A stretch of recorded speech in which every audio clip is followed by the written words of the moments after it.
For this problem, we're asked to determine the order in which sub-expressions are executed.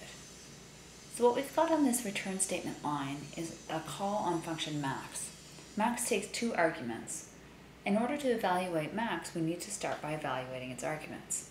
The first argument is a call on function min. In order to evaluate it, we need to evaluate its arguments, num1 and num2. So that's the first step. Once num1 and num2 have been evaluated, then min can be evaluated. So that's step 3.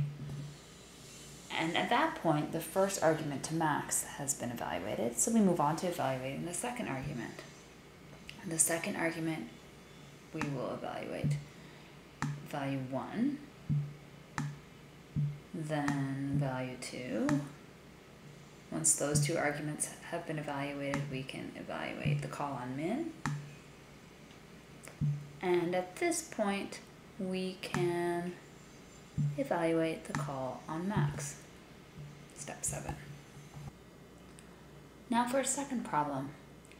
We've got a call on function print, but it can't be evaluated yet because we first need to evaluate its argument. Its argument is a call on function pow, so we work on that.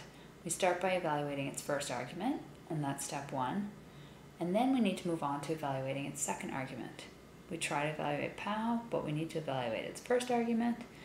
That's also a call on pow, so the next step is to evaluate its argument. Then we evaluate its second argument. Now we can evaluate that call on pow.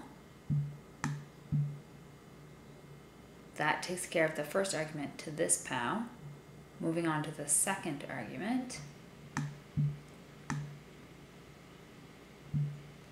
And now to this call on pow.